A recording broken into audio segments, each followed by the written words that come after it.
Jambo la kwanza, Mheshimiwa Waziri Mkuu, ni kupanda ghafla kwa mafuta ambayo leo ndio yanaweza kupandisha karibu kila kitu na mwisho wa siku kuumiza wananchi kwa ujumla wake.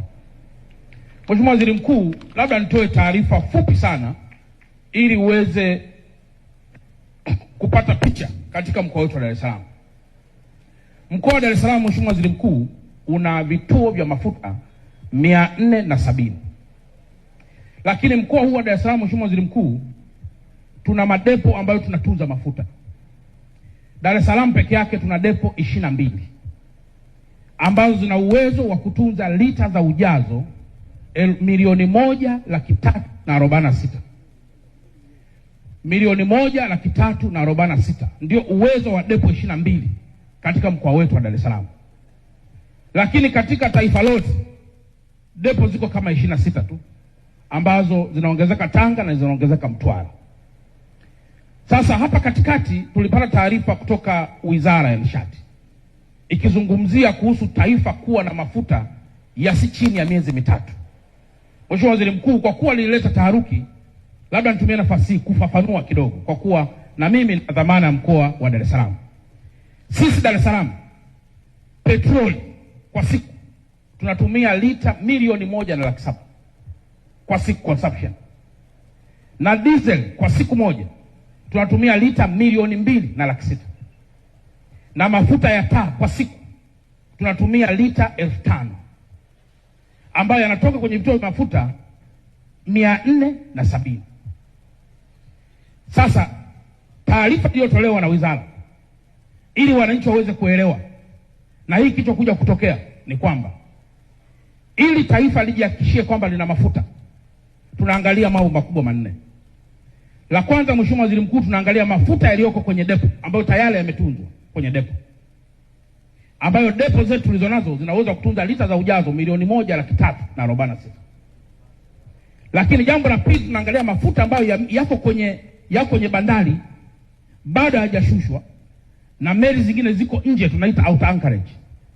Yale ni mafuta ya pili ambayo taifa linakuwa lina assurance kwamba haya ni ya kwetu.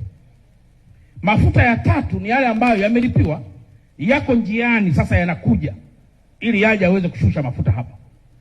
Na mafuta ya nne ni yale ambayo yamelipiwa kule kwenye refinery, yanaendelea na process ili yaje apakiwe na mikataba tumekwisha ingia ili mafuta yaweze kuja. Kwa hiyo haya mafuta manne, Mheshimiwa Waziri Mkuu, ukimuuliza waziri wangu wa nishati ndio anasema tuna reserve ya mafuta ya miezi karibu mitatu. Sasa swali linakuja, kwa nini bei ipande kama mafuta mlikuwa nayo? Ukweli, Mheshimiwa Waziri Mkuu, ni kwamba depo zetu tulizonazo kwa sasa hivi na kwa muda huu hatuna uwezo wa kulisha taifa lote, tukalisha mpaka Kongo kwa zaidi hata mwezi mmoja. Huo uwezo hatuna.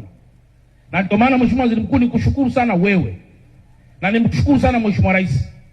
Sasa wanaongeza depo za kuhifadhia mafuta ambao kitaalamu ni strategic petroleum reserve, kwamba ni uhifadhi wa mafuta kimkakati kwa usalama wa taifa letu.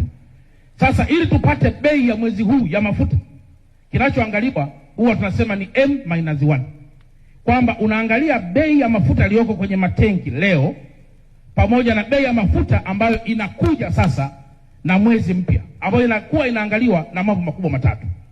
Cha kwanza, tunaangalia soko la duniani linasemaje kuhusu gharama za mafuta, tunaita FOB. Lakini namba mbili, tunaangalia nani analeta mafuta kwa bei ndogo zaidi, tunaita premium, ambao wale wenzetu wa Petroleum Bulk Procurement Agency ndio wanaagiza sasa na kumpata mtu mmoja. Lakini namba tatu, tunaangalia mzunguko sasa wa dola, inapanda ama inashuka, ndio vinavyokuja kuamua bei sasa mafuta ya mwezi huu.